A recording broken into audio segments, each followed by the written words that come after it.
Hai, kembali di channel Cerita Rakyat. Jangan lupa like, komen dan subscribe untuk ikuti cerita seterusnya. Tasik Chini adalah sebuah tasik di daerah Pekan Pahang, Malaysia. Pesisiran tasik tersebut dihuni oleh penduduk asal iaitu orang asli Jakun. Tasik Chini seluas 12,565 ekar merupakan tasik air kedua terbesar di Malaysia. Mengikut legenda orang asli, tasik ini didiami oleh naga dan dipercayai di dasar tasik Chini terdapat sebuah kota iaitu Kota Khmer yang tergelam di dasar tasik. Pada 10 Disember 2007, akhbar New Straits Times melaporkan penemuan 7 bukit yang berkemungkinan berasal daripada piramid yang dibina di Tasik Chini, Pahang hampir 1000 tahun yang lalu. Mengikut akhbar berkenaan, piramid itu berkemungkinan dibina oleh kerajaan Khmer kuno yang berpusat di Kemboja serta memerintah dari tahun 802 hingga 1432 serta meluaskan jajahan takluknya sehingga ke Tasik Chini. Mengikut legenda Tasik Chini, diceritakan akan kisah dua lelaki yang sedang bertapa dan ilmu yang diamalkan oleh mereka itu ialah bertukar menjadi seekor naga. Pertapaan selama ratusan tahun itu akan berakhir setelah sisik naga bertukar menjadi keemasan. Dua ekor naga tersebut dinamakan Seri Pahang dan Seri Gumum. Semua hidupan di tasik tersebut menghormati mereka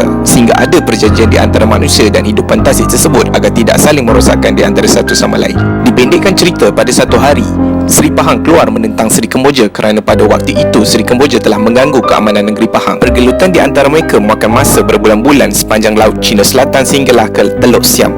Lautan yang bergelora dan ombak yang begitu kuat menyebabkan para nelayan di sepanjang lautan China Selatan tidak dapat turun ke lautan. Berkat ilmu dan kesabaran Seri Pahang, Seri Kemboja hampir berjaya ditewaskan dan mendapat luka yang sangat teruk. Seri Kemboja terpaksa menyelamatkan dirinya dengan bersembunyi di celah-celah gua di dalam laut. Akhirnya Seri Kemboja mendapat akal dan telah menggunakan telepati dengan masuki ke dalam mimpi Raja Siam. Di dalam mimpi tersebut, ia memberitahu bahawa dirinya di dalam kesusahan dan meminta agar Raja Siam menyiapkan sejumlah meriam di tepi pantai. Sekiranya ternampak seekor naga yang berwarna perak, maka tembaklah ia dengan meriam tersebut, kerana itulah Seri Pahang. Maka pada hari yang dijanjikan, maka kelihatanlah dua ekor naga sedang bertarung. Maka ditembaklah Seri Pahang sehingga parahlah ia. Akhirnya akibat dari luka yang teruk itu, Seri Pahang pulang ke negeri Pahang dalam keadaan nazak dan menghembuskan nafasnya yang terakhir di Pekan Pahang setelah bertukar menjadi manusia. Inilah coretan yang diambil dari buku Juara yang Tewas tulisan Datuk Arifin Said. Pada saya, nukilan ringkas ini bermaksud Pahang mungkin pernah menentang pentadbiran wakil Siam iaitu Maharaja Dewa Sura dan ingin mentadbir negerinya dengan bebas. Namun mereka dikalahkan setelah Maharaja Dewa Sura memohon bantuan dari kerajaan Ayutthaya dan akhirnya Pahang dikalahkan. Kampung Permatang Pasir hingga ke Tanjung Agas, Pekan Pahang, menurut penduduk tempatan, keadaan kawasan tersebut telah banyak berubah dan ramai di antara mereka yang tahu akan kisah tersebut sudah meninggal dunia. Menurut cerita lisan penduduk di situ, kawasan tersebut tidak lagi meriah dengan para pengunjung kerana perubahan alam yang telah berlaku.